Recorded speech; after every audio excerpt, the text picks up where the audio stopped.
Welcome to another exciting episode of DAF, the Dumb Apple Farmer Talks. Today we're talking about what's ripe right now out in the orchard. We're going to be discussing 3 great varieties.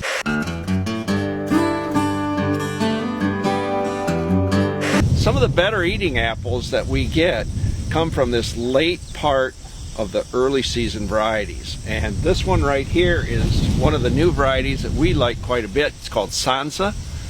It's a mix. It's got Cox Orange Pippin as a parent. Those apple aficionados amongst us will know that Cox Orange Pippin is very popular in England. It's sort of an old-time heritage apple in England. Not the biggest, not the showiest, but really eats nice. Got a little bit of citrus notes to it, and it's got a lot of progeny around the world, all over the place. Gala is one that's very well known. That's Cox Orange Pippin and Golden.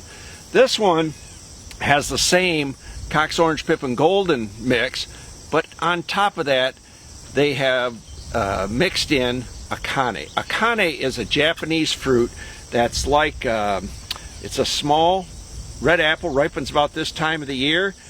Tremendous flavor. It's got a lot of Jonathan in it, so it's got that kind of really rich apple flavor, but the Japanese have sort of made a less tart variety called Akane, and it like I say, ripens about this time of the year, and then that's been bred back to this Cox Orange Pippin Golden mix to make Sansa.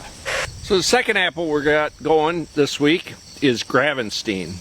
So we talked about Sansa being a sweet apple. Gravenstein is kind of the opposite. This is really the epitome of a nice tart apple, a nice tart eating apple. That is, it's not so tart that you really can't get it down your gullet. It's just tart enough to make you like what you're eating, really. I mean, if you like tart things, this is a nice apple. Gravenstein came to us from Russia. It's an old-time variety.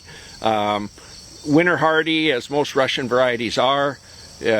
Makes an excellent pie. Very, very well known in California. California orchards used to be really populated by Gravenstein apples, especially north of the Bay Area there.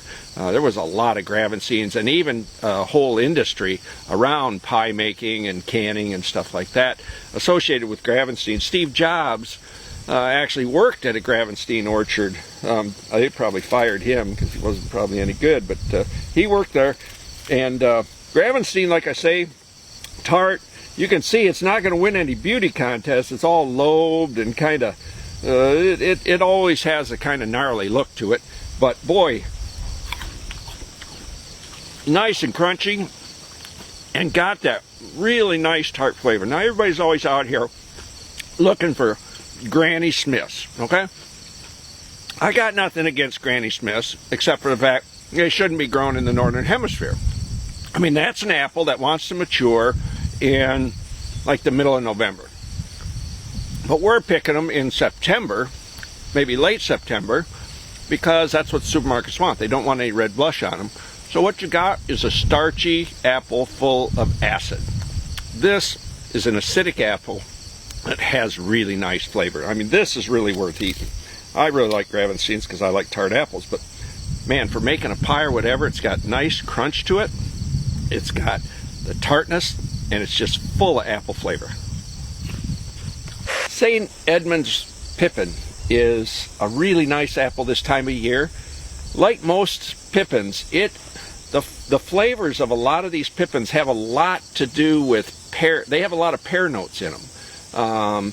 And apple, of course, but they tend to be a little bit more like something like a winter pear in a lot of ways. They can be somewhat dry, really firm. Just as a general rule, they're quite firm. And this one, I think, has some of the better flavor of a russet apple. It does have a lot of pear notes to it. So you can see the green in there. This one isn't clear, full ripe yet. It's starting to taste pretty good.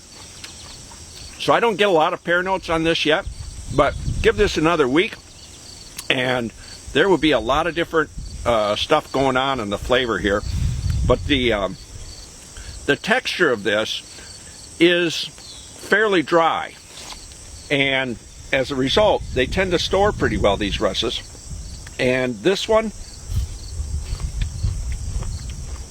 I would say it's balanced, sweet and tart.